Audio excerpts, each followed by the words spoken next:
अस्सलाम वालेकुम my dear students, कैसे आप लोग। बच्चों आज हम लोगों ने ये सीखना है कि जो हम खुराक खाते हैं, अपने मुंह के अंदर एक खुराक का लुकमा रखते हैं, उसको चबा लेते हैं, उसके बाद क्या होता है। आपने एक बुरकी तोड़ी, उसके ऊपर गोश्त लगाया, उसको मुंह में रखा, पहले सबसे क्या करेंगे, आप उसको चबाएंगे, अच्छी तरीके से चबाएंगे। ये बातें हम कल के लेक्चर में कर चुके हैं। अगर आपने मेरा पिछला लेक्चर नहीं सुना तो पहले वो वाला लेक्चर सुन लीजिए ताकि आज आपको अच्छे से समझ आए। आज हम ये सीखेंगे कि खुराक को चबा लेने के बाद हम नेक्स्ट क्या करते हैं। नेक्स्ट बच्चों आपको पता है कि हमारी सबसे पहले है ओरल कैविटी। मुंह के अंदर ये जो जगह आप देख रहे हो ये ओरल कैविटी है। आप फूड पकड़ते हो, ओरल कैविटी में रखते हो, फिर उसको ग्राइंड कर लेते हो, फिर क्या करते हो, फिर उसको निगल जाते हो, निगल के उसको गले में ले आते हो, ऐसे ही है ना। तो आज हम यही कुछ सीखेंगे कि खुराक नीचे कैसे आती है। तो बेटा टॉपिक है हमारे पास फेरिंक्स, जिसको आप उर्दू में कहते हो हलक, और एसोफेगस, जिसको कहते हो उर्दू में खुराक वाली नाली। तो बच्चों दो टॉपिक है, फेरिंक्स एंड एसोफेगस। तो हम स्टार्ट करते हैं मुंह से, ओरल कैविटी से। आपने जब फूड को चबा लिया, उसका एक बॉल सा बना लिया अच्छे तरीके से। जब हमारे दांत चबा रहे होते हैं ना खुराक को, लाइक दैट कि वो चबा रहे, हम जब ग्राइंडिंग कर रहे होते हैं, उसके बाद जुबान क्या करती है, सारी खुराक को एक जगह इकट्ठा करती है, एक गोल सा पीस बना देती है, जिसको आप बोलते हो बोलस। कल के लेक्चर में हम पढ़ चुके हैं। अब बोलस को हमने नीचे लेके जाना है। तो मैंने लिखा है बोलस यानी कि slippery mass of food after mastication. Mastication का मतलब होता है बेटा ग्राइंडिंग। बोलस को ग्राइंड करने के बाद is pushed to back of mouth by tongue. Back of mouth से मुराद है हमारा हलक। अब हलक में खुराक कैसे उतारते हो, ज़रा गौर करिएगा। जब आप खाना खा लेते हो, चबा लेते हो, फिर क्या होता है, फिर हम यूँ नहीं करते, ऐसे करके जब खाते हैं हम एक दफ़ा खाने को निगलने के लिए क्या करते हैं, निगलना। इस प्रोसेस को कहते हैं स्वेलविंग यानी कि निगलना। हम यूँ करते हैं लाइक दैट। तो इस दौरान क्या होता है, खुराक हम निगलते हैं। इवन आप पानी भी पी रहे हो ना, आप पानी भी यूं यूं करके पीते हो, निगलते हो पानी को एक एक घूंट करके।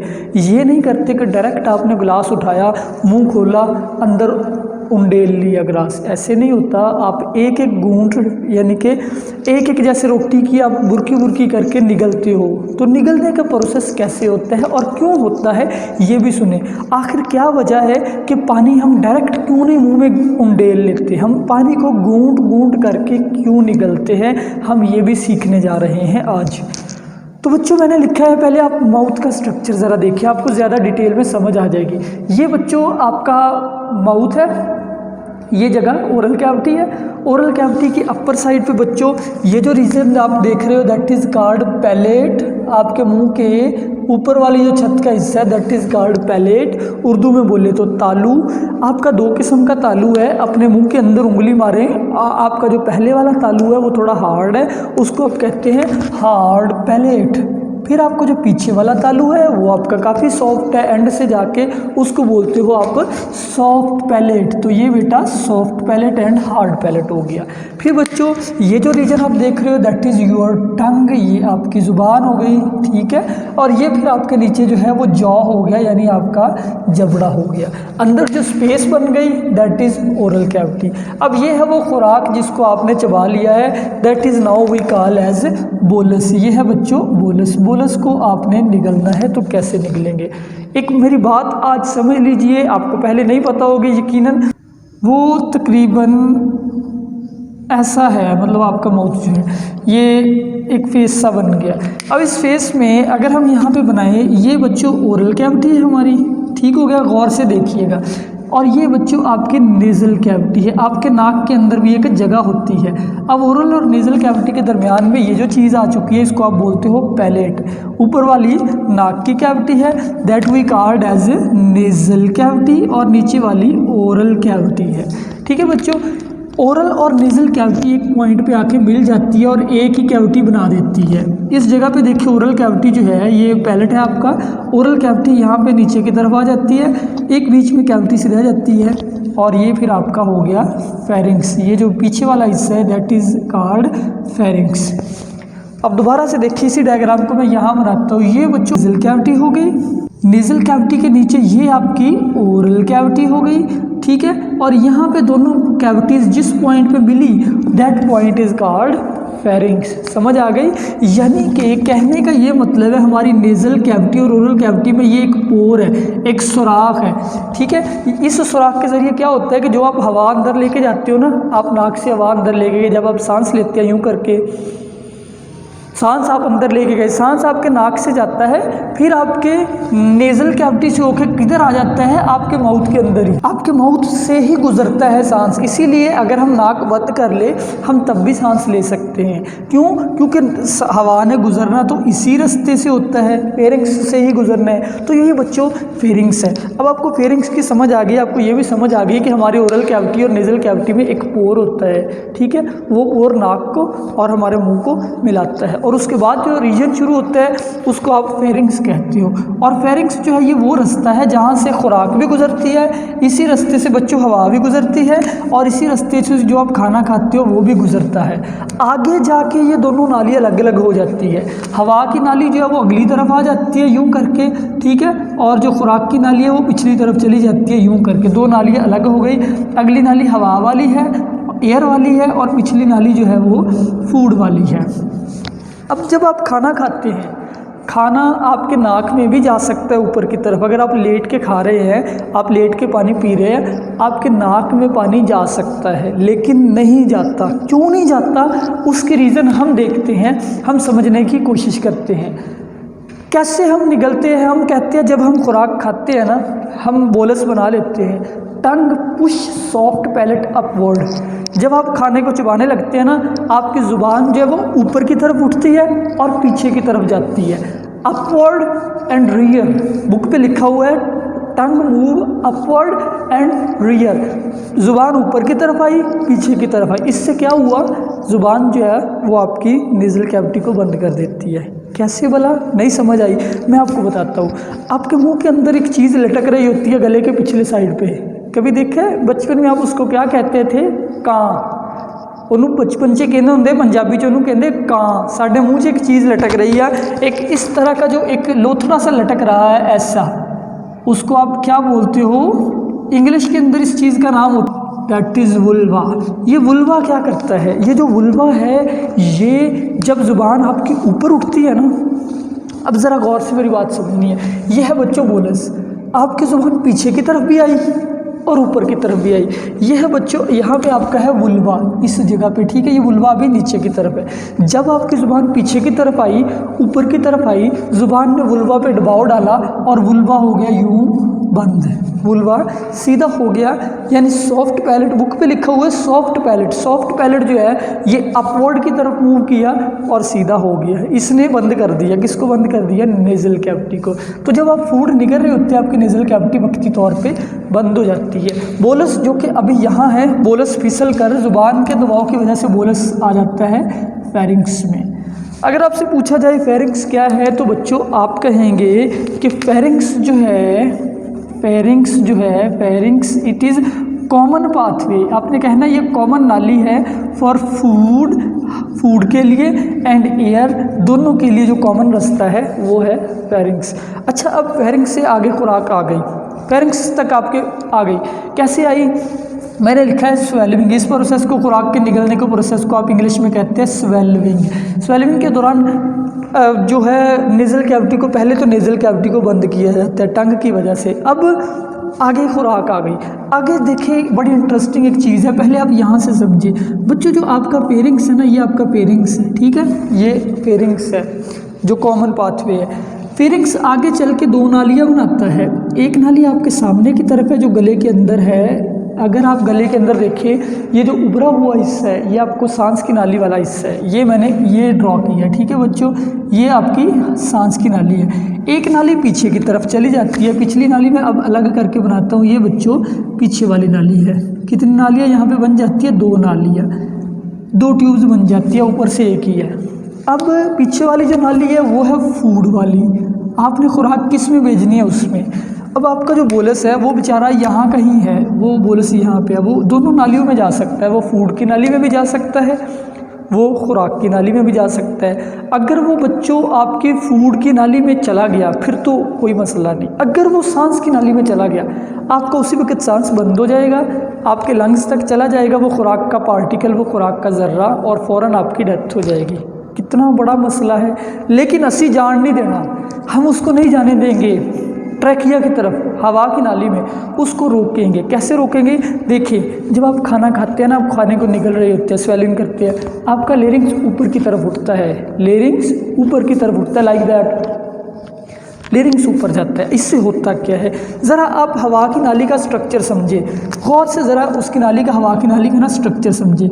हवा की जो नाली है उसका ये वाला जो हिस्सा है, ठीक है, जो उभरा हुआ हिस्सा है, इस उभरे हुए हिस्से को बोलते हो आप बच्चों लेरिंग्स। इस उभरे हुए हिस्से को क्या कहते हैं? लेरिंग्स। इसको कहते हैं लेरिंग्स, उर्दू में बोले तो लेरिंग्स, ठीक है। ये आपका वो एरिया है जहाँ से साउंड पैदा होता है। बोलते हुए हाथ रखे, साउंड कहाँ से आ रहा है? लेरिंग्स। लेरिंग्स आपका साउंड वाला चैम्बर है, ठीक है। लेरिंग्स का जो ऊपर माउथ है ना, लाइक ये वाला जो माउथ है लेरिंग्स के ऊपर, इसको बच्चों बोलते हो ग्लॉटस। लेरिंग्स के माउथ को क्या बोलते हो? अभी मैं यहाँ पे लिख देता हूँ, this is called glottis. Larynx की ओपनिंग, यानी कि लेरिंग्स की ये वाली opening that we called as glottis. Opening of larynx is called glottis. गौर से मेरी बात समझ लिया, दिस इज लेरिंग्स, ठीक है। ये हिस्सा सिर्फ इतना सा लेरिंग्स है। इसके बाद ये हवा की नाली है, इसको आप बोलते हो ट्रैकिया, यानी कि ये जो बाकी नाली बची दैट इज कॉल्ड ट्रैकिया, या also known as windpipe. ये असल हवा की नाली है, जो आप ये देख रहे हो, ये वाली नाली हवा की नाली है। अब ट्रैकिया के अंदर फूड हमने नहीं जाने देती। कैसे नहीं जाने देनी हमने? हम क्या करते हैं, लेरिंग्स मूव अपवर्ड। जब हम निगलते हैं खुराक को, लेरिंग्स थोड़ा सा ऊपर आ जाता है, निगलते वक्त निगल के देखिए, लेरिंग्स थोड़ा सा ऊपर उठेगा। फिर बच्चों क्या होता है कि लेरिंग्स के ऊपर एक बहुत इंपॉर्टेंट चीज़ यहाँ पे होती है, ऐसे करके, इस चीज़ का नाम है, यहाँ पे मतलब अब हम ऐसे बना लेते हैं ये वाली चीज़, इसका नाम होता है एपिग्लॉटस। ग्लॉटस ढक्कन है, ग्लॉटस क्या है? डोर है लेरिंग्स का, लेरिंग्स का डोर ग्लॉटस है। ग्लॉटस के ऊपर जड़ी चीज़ है वो एपिग्लॉटस है। तो ये बच्चों जो ऊपर चीज़ है that is called epiglottis. Epiglottis को आप कहेंगे ग्लॉटस का पर्दा। जो ग्लॉटस है इसके ऊपर बच्चों ये जो पर्दा लगा हुआ है दैट इज एपिग्लॉटस। एपिग्लॉटस ग्लॉटस को बंद करेगा। देखते हैं कैसे करता है। अब आप बोलस ये निकलने लगे हैं, जब आप बोलस निकलने लगते हैं ना, आपका लेरिंग्स थोड़ा सा ऊपर की तरफ उठता है। कैसे उठता है, हम इस डायग्राम को यहाँ से समझने की कोशिश करते हैं। बच्चों होता यूँ है कि ये आपका लेरिंग्स है, अब ठीक हो गया, और लेरिंग्स के ऊपर ये जो है दैट इज ग्लॉटस, और ग्लॉटस के ऊपर ये जो चीज़ होती है इसको बोलते हो आप एपिग्लॉटस, ठीक है। और पिछली जो नाली है उसको आप बोलते हो एसोफेगस। अब आपने जब खुराक निगलनी है, आपका बोलस यहाँ पे है, ये नाली थोड़ी सी यहाँ पे तंग कर लेते हैं, आपका जो बोलस है वो यहाँ पे है। बोलस जब नीचे जाने लगता है ना, लेरिंग्स ऊपर की तरफ उठा, बोलस नीचे जाएगा। बोलस इस पे दबाव डालता है, किस पे वाला? एपिग्लॉटस पे। एपिग्लॉटस पे जब दबाव पड़ता है, एपिग्लॉटस कुछ यूँ हो जाता है, एपिग्लॉटस नीचे की तरफ झुक गया। एपिग्लॉटस अभी इस फॉर्म में है, अगर ये नीचे की तरफ यूँ हो गया, इसने किसको बंद कर देना है? इसने ग्लॉटस को बंद कर देना है।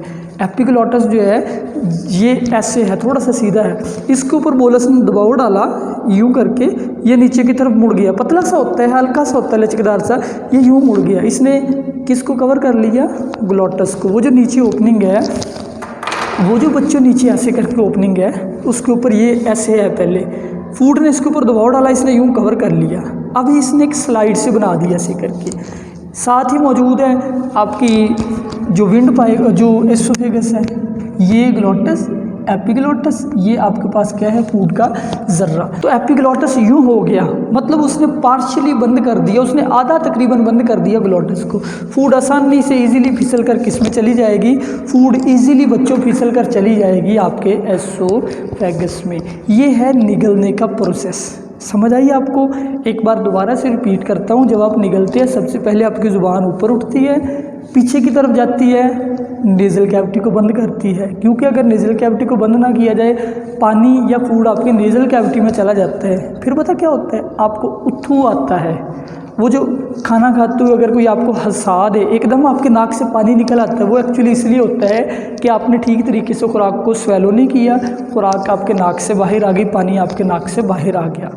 अच्छा, तो बच्चों दूसरे नंबर पे जब आप निकलते हैं आपका लैरिंक्स ऊपर उठता है। लैरिंक्स के ऊपर उठने की वजह से लैरिंक्स के टॉप का जो होल है दैट इज़ ग्लोटस। ग्लोटस के ऊपर जो पर्दा है वो एपिग्लोटस है। एपिग्लोटस ग्लोटस को बंद कर देता है। सांस की नाली आपकी 1 सेकंड के लिए बंद हुई, उसी दौरान जो बोलस है वो नीचे गिर गया। किस में? फूड की नाली में। फूड की नाली को आप कहते हैं एसोफेगस। सो यानी कि यहाँ पे मैं डायग्राम बनाता हूँ। आपका जो बोलस आपने खाया है वो बोलस बच्चों आ गया आपका यहाँ पे फूड की नाली में। कैसे आया? क्योंकि ये आपका था एपिग्लोटस। एपिग्लोटस इस फॉर्म में चला गया था। एपिग्लोटस जो है वो पहले सीधा ऊपर की तरफ होता है, वो नीचे की तरफ हो जाता है। तो ये है बच्चों स्वेलविंग का प्रोसेस। अब लास्ट चीज़ हम देखते हैं पेरिस्टाल्सिस। पेरिस्टाल्सिस क्या होती है? हम कहते हैं wave of contraction and relaxation of smooth muscle of alimentary canal. बच्चों जब आप खुराक को एक दफ़ा निगल लेते हो ना, निगलने के बाद खुराक आपके अख्तियार में नहीं रहती। जब तक आप खुराक को स्वेलो नहीं करते आपके अख्तियार में है, चाहे उसको खा लो चाहे उसको मुंह से निकाल दो। लेकिन जब आपने स्वेलो कर लिया फिर वो अगली डाइजेशन सारी ऑटोमेटिक है। तो उसी ऑटोमेटिक में एक मूवमेंट है, उसका नेम है peristalsis. Very important short question. जब फूड आपकी खुराक के पाइप में यानी एसोफेगस में आ जाती है, अब एसोफेगस उस खुराक को खुद ब खुद नीचे लेके जाता है, आपको नहीं भेजनी पड़ती नीचे। अगर आप उल्टे लटके हो ना, आपकी टांगे ऊपर हो, आपका हेड नीचे हो, फिर भी आप खाना खाएंगे, आपके मैदे में पहुंच जाएगा नीचे से ऊपर की तरफ भी। ठीक है, तो इसलिए ग्रेविटी फूड को नहीं लेके जाती, बल्कि फूड जो है वो पेरिस्टाल्सिस के ज़रिए से मूव करती है। पेरिस्टाल्सिस को ज़रा समझिए। ये बच्चों आपका एसोफेगस है। बोलस अभी यहाँ पे है, जिस पॉइंट पे बोलस है ना उसके ठीक पीछे से नाली कॉन्ट्रैक्ट हो गई। बच्चों जिस जगह पे बोलस है उसके ठीक पीछे से इस जगह से नाली कॉन्ट्रैक्ट हो गई। कॉन्ट्रैक्ट कैसे हुई? एसोफेगस के अंदर सर्कुलर मसल होते हैं यानी गोल मसल होते हैं, वो मसल यूँ सिकुड़ गए। अब क्या हुआ? बोलस बेचारा नीचे की तरफ आया, बोलस एक कदम आगे आया। जब बोलस एक कदम आगे आया नाली पीछे से फिर कॉन्ट्रैक्ट हो गई। बोलस और आगे आया, नाली फिर पीछे से कॉन्ट्रैक्ट हो गई। सो यूँ बोलस आहिस्ता आहिस्ता आगे आता है। याद रखें ये जो मूवमेंट है ये आपके एसोफेगस से शुरू होके मैदे में भी होती है, स्मॉल इंटेस्टाइन में भी होती है, लार्ज इंटेस्टाइन में भी, यानी आगे इस फूड को पेरिस्टाल्सिस ही लेके जाती है। मैं आपको सिंपल वर्डिंग में समझाता हूँ। बच्चों अगर आपके पास प्लास्टिक का एक पाइप हो गोल सा, उसके अंदर आप एक बंटा फंसा ले, एक कोई गोल चीज़ फंसा ले। अब जिस जगह पे वो गोल सी चीज़ है, जिस जगह पे वो बंटा है, जिस जगह पे वो बॉल है, आप उस पाइप को पीछे से दबाएं, वो क्या होगा? थोड़ी सी आगे आ जाएगी वो चीज़। अब वो थोड़ी सी आगे आई, फिर उसको पीछे से दबा दें। फूड यहाँ पे है, ठीक है, आप नाली को यहाँ से दबा दें, प्रेस करें पकड़ के, फूड आगे आ गई। फिर पीछे जब फूड आगे आ गई फिर पीछे से नाली को दबा दे, फूड थोड़ा सा और आगे आ गई। यूँ क्या होता है आपके एलिमेंट्री कैनाल में जो सर्कुलर मसल होते हैं वो बार बार कॉन्ट्रैक्ट होते हैं। किस जगह से? जिस जगह पे बोलस है उसके पीछे से फूड एक कदम आगे आ जाती है, फिर पीछे से नाली कॉन्ट्रैक्ट, फिर वो आगे, यूँ फूड आगे बढ़ती है। तो बच्चों ये था आज का हमारा लेक्चर स्वेलविंग के बारे में और फेरिंग्स के बारे में and that is oesophagus. Oesophagus के बारे में लेक्चर हमारा कंप्लीट हुआ। अगर कोई क्वेश्चन हो वो मुझसे कर लीजिए। अपना ख्याल रखिए। अल्लाह हाफिज़।